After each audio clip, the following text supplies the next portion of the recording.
Good morning. I'm Jack Morgan. And I'm Brendan Flato.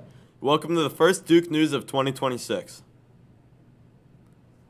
What makes AI systems just, and how can we create ethical futures?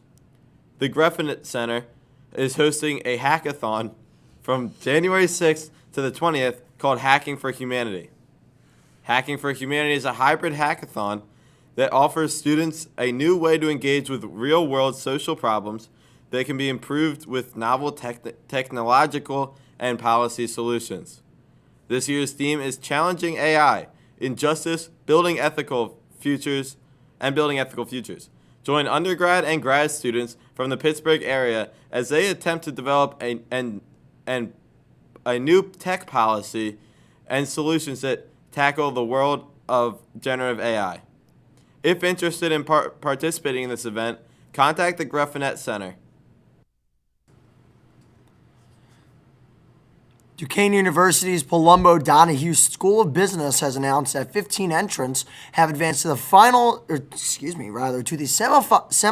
round of the 2025-26 Duquesne New Venture Challenge, a nationally recognized startup competition offering prizes valued at more than $100,000, now in its 7th year.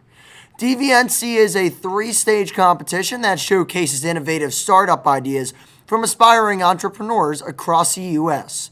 19 states are represented in the entry pool with a record-breaking 153 entries representing a wide range of startup ideas and industries.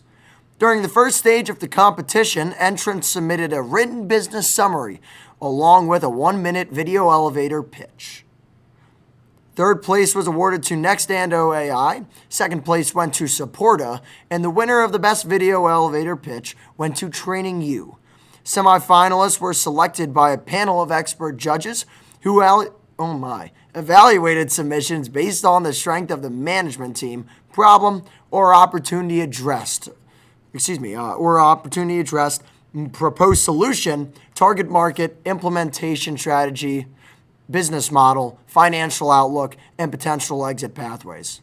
A lot of different categories, guys.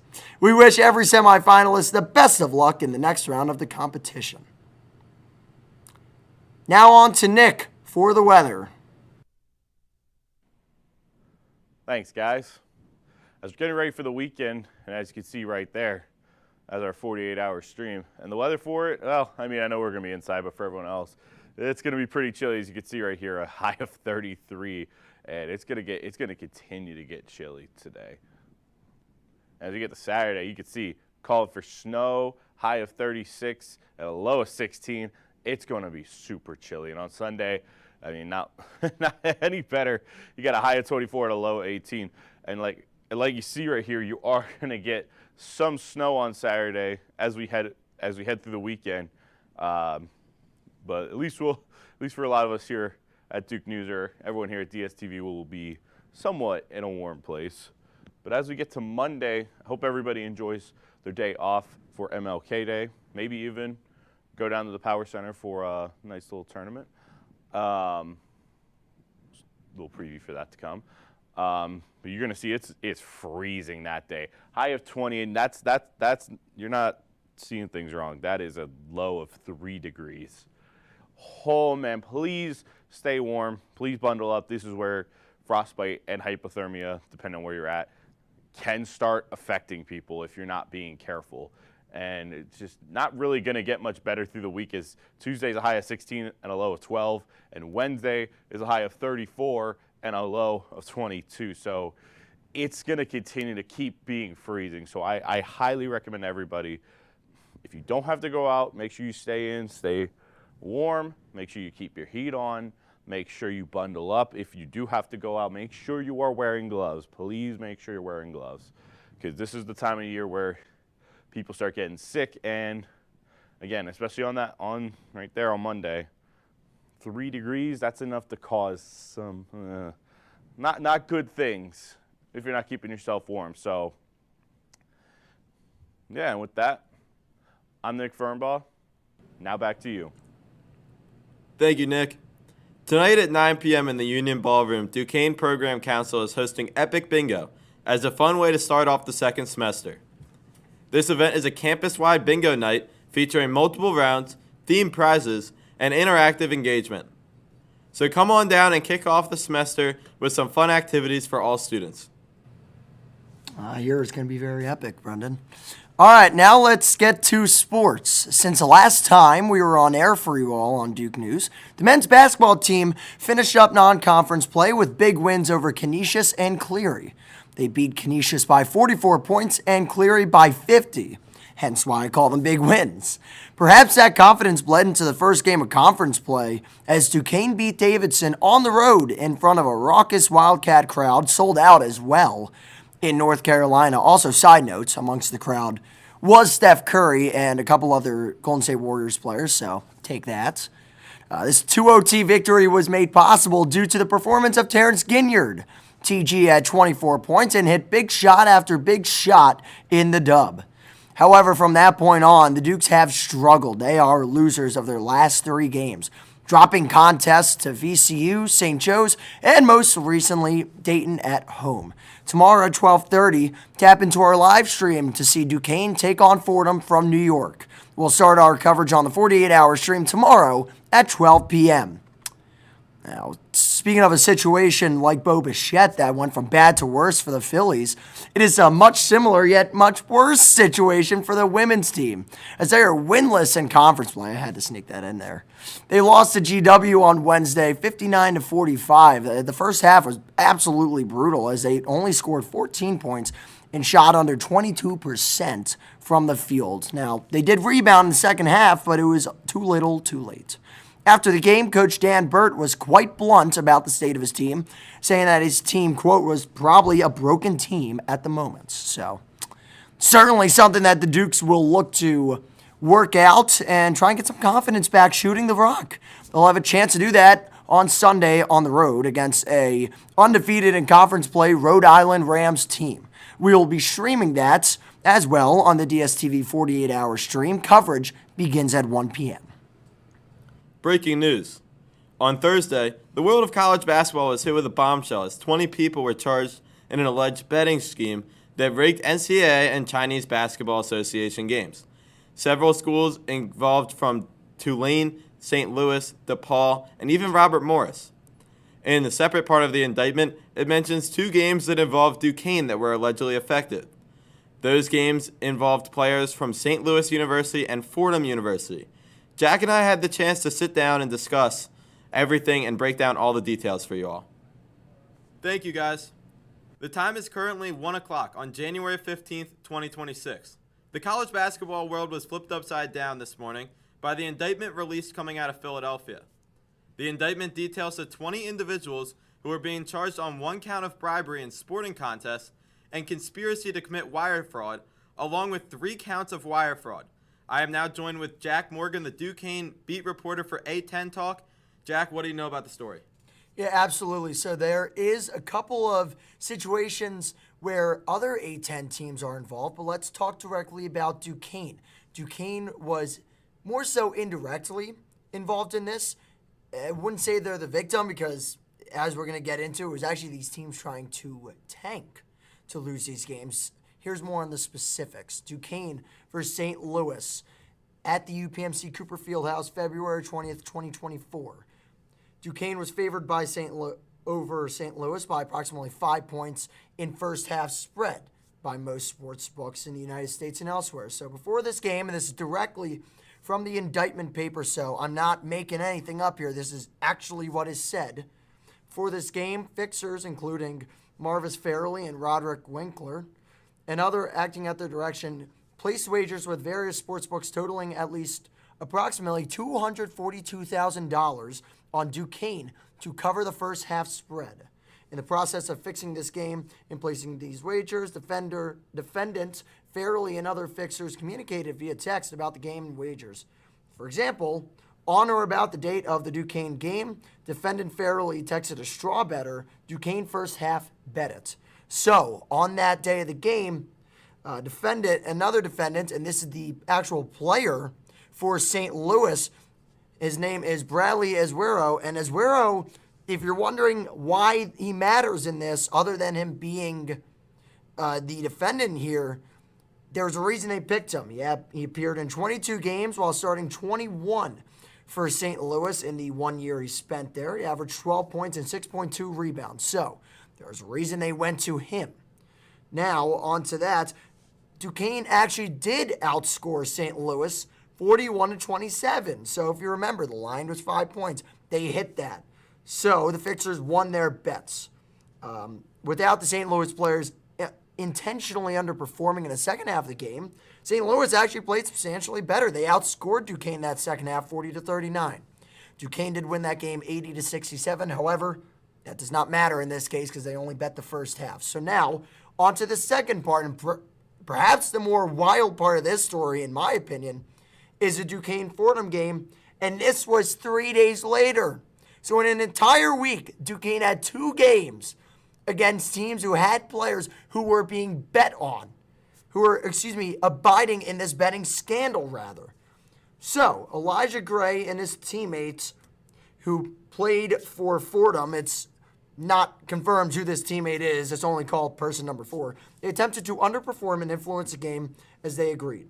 Now, both players scored fewer points than their season averages, with Gray scoring 3 points. Now, another caveat to the story, if you were on Twitter, you probably see someone named Ode Gray Sr. that is actually in every one of these comment sections actually pleading his case for his son, saying his son would never do a thing. So if you go on Twitter, A10 Twitter, you're probably going to see him. But that's kind of the wild part of the story, because in this game, Duquesne outscored Fordham 32-26 in the first half. But Fordham came back in the second half and won that game 79-67. So this meant that the Fixers who wagered on Duquesne for the full game lost their bets. They were supposed to have Duquesne win. However, here's where it gets wilder. Shortly after the game, defendant Jalen Smith and Elijah Gray, the player, communicated via text concerning the efforts of Gray and person number 4 to fix the game and the failure of the scheme to succeed. Gray told the defendant Smith, "I tried," and noted that the Duquesne players were, quote, "not hooping," end quote, or played poorly, making it harder for Duquesne to cover the spread.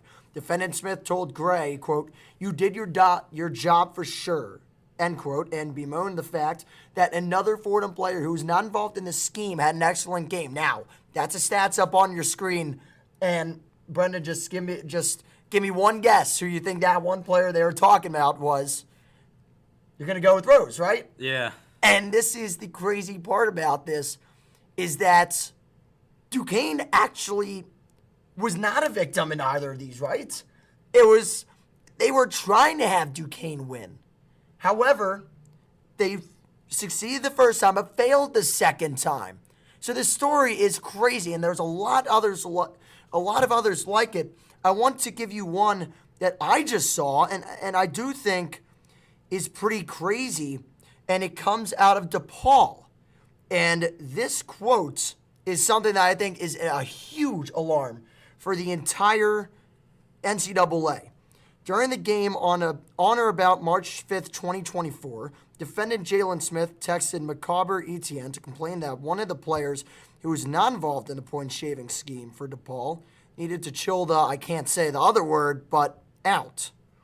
Etienne texted Smith back during the game and assured him that the DePaul players involved in the scheme were keeping the ball away from the player and preventing him from scoring. Defendant Smith responded that if Etienne and the other DePaul players kept to the plan, the bag, or bribe payments, would be on the way. Brendan, this is a huge issue with the NCAA. It's not just 1 or 2 games, as we might have thought when the Elijah Gray thing came out. This is wide scale. Yeah, and it's not just the NCAA. We've seen this recently in the NBA as well. Gambling is becoming a huge problem for collegiate sports. And we're seeing it right now in the A10, the NCAA as a whole. And we're seeing it affect Duquesne. But let's be clear here. Duquesne is more of a victim in this, as their name is associated because they were a part of the games being played. They weren't the ones rigging the games, so no fear as a Duquesne fan. They did not do anything wrong, as it's being reported right now on Thursday, January 15th. We're about 1:05 p.m. Local time here. As we know, up to this point, Duquesne did not do anything wrong in this indictment. They are just mentioned because they were the team being played against when Fordham and St. Louis made these bets or were gambling, rigging these games. Yeah, absolutely. It is something that we will monitor, but as it stands right now, it does not look like Duquesne is going to take any fall for this, as this indictment this is a long, this is 70 pages, so they're not in any of this. I doubt that there will be more to come out that comes against Duquesne, but it is something to look at because Duquesne is in the NCAA, and if the NCAA is having issues like this, there's a lot of work that needs to be done by the higher-ups to ensure that something like this never happens again, because it can't. Yeah, and Jack, you report for the A10 Talk. Obviously, you're a beat reporter for Duquesne specifically, but the A10 Talk covers, obviously, all the teams.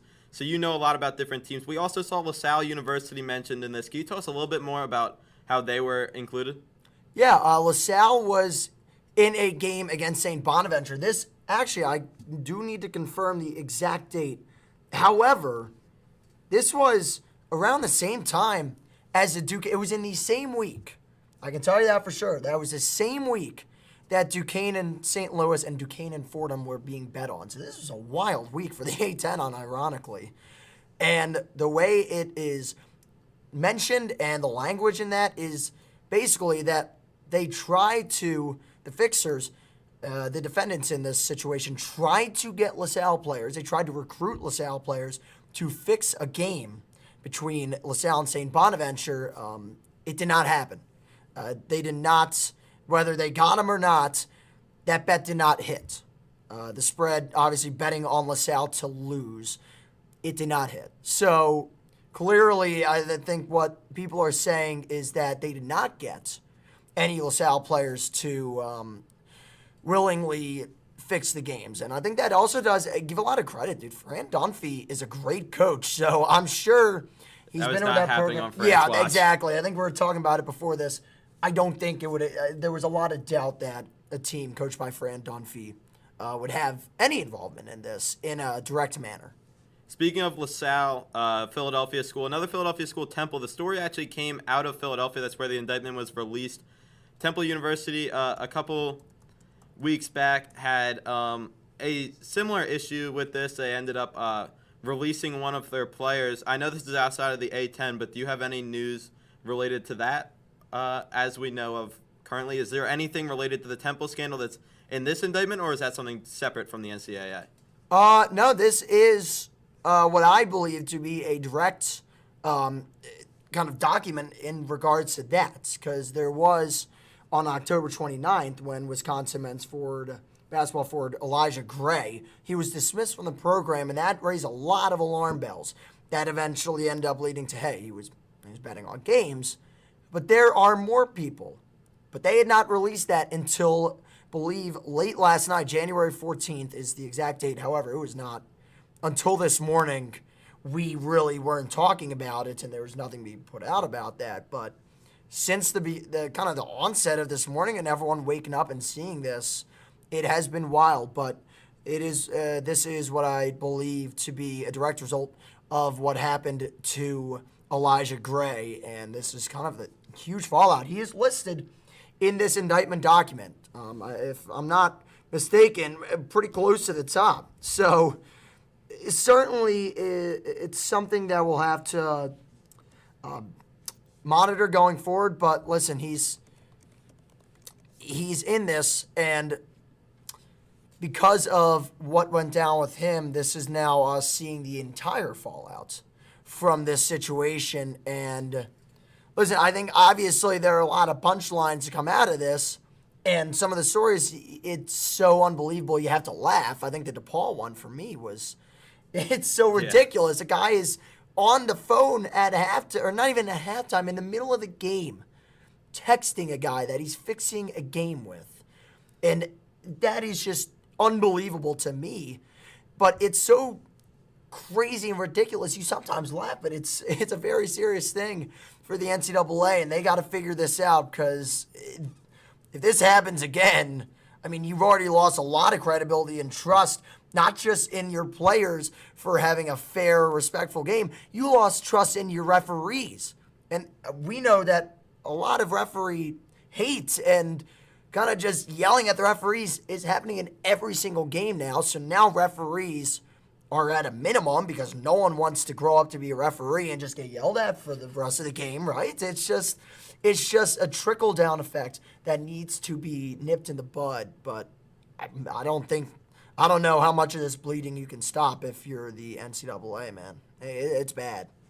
Yeah, and then I'll ask you one final question, and then we'll get everybody back to the regularly scheduled programming here today.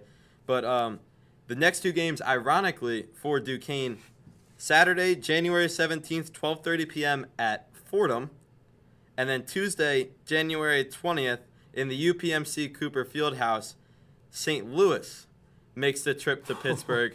Those are the exact same situations from 2024 when this all went down, the games involving Duquesne.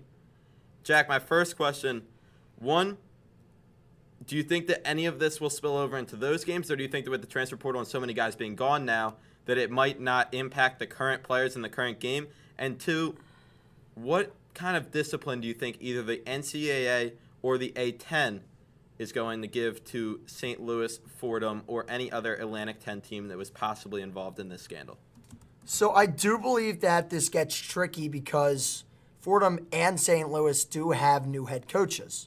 Since this happened, those head coaches have been fired. Mike Magpeo, by the way, great guy. He is now the head coach of Fordham, and Salou has another head coach as well. So you can't really directly fine or suspend the head coaches involved in this. And the transfer portal, you made a good point with that. There's really, these guys that were involved in it are no longer at those programs. So I think that you could do something with the St. Louis school as a whole and maybe the athletics department. I think they might end up getting fined. But as for Duquesne versus these two teams in the next week, I don't think it ends up affecting the game. I think it just comes as a funny kind of end notes or footnote to these games that, hey, listen, Duquesne played these two teams twice in the same week, and those two times the other team was gambling, using fixers to bet on games, and it's happening again. I don't think it's going to happen this week, but clearly I didn't think this would ever happen, so what do I know about what's going to happen in the future? But I think it's something that we can kind of laugh about in the sense that I don't think this will matter for the teams. But it's wild. It is a wild thing to look at. And when you told me that, I kind of had a light bulb moment. I'm like, oh, my God. That's nuts. Yeah, I mean, it definitely gives, at least for that game on Tuesday, it could give some bulletin board material to the Duquesne Students section. If they want to go after St. Louis a little bit, they've got some. And that's going to be a They've big got game, some too. material. That's a big game. St. Louis very strong this year. Obviously, they weren't strong when they were rigging games. Very strong this year. No. So as of what we know right now, Thursday, January 15th, it's about 1:10 p.m. Eastern time. This is what we know. If you would like to stay up to date, you can follow Jack on Twitter or X, whatever you want to call it. Yep. What's your handle? On Twitter at Jack on the call. I'll be continuing to monitor this throughout the rest of the day, guys. So follow Jack there to keep up to date with everything that's going on. You can also check out A10 Talk where Jack writes for. I'm sure that you guys will have some content coming out about this. For sure. But now we're going to send it back to you guys in the studio. All right, and we'll get back to the desk. With a lot going on at the start of the spring semester, many of you are probably going to use the day off of Martin Luther King Jr. Day to unwind and relax. However, for those who love to play basketball, the Power Center is hosting a MLK Day 3v3 basketball tournament. If you are interested in participating for this tournament, the sign-up link is on Campus Link, but teams are required to participate. So be sure to go shoot some texts and find some friends to go hoop on Monday. They're doing it for the love of the game, Brendan. Join Spiriton Campus Ministry for Bible study. Share a meal and share your faith. Enjoy a home-cooked meal, read the gospel for the upcoming Sunday, and discuss the Word with fellow students. Bible study is held on Tuesday nights at 6 p.m. in the Laval House. Please contact Father Bill Christie at ChristieW458@duke.edu for more information. And don't forget, everyone, tonight at 8 p.m., DSTV will be hosting a 48-hour live stream. You can watch us tonight and throughout the weekend as we call NFL playoff games, Duquesne basketball, play video games, and have a great time this weekend. We hope to see you there. That's it for us this week. I'm Jack Morgan. And I'm Brennan Flato. Thank you for tuning in to Duke News, and we'll see you all next week.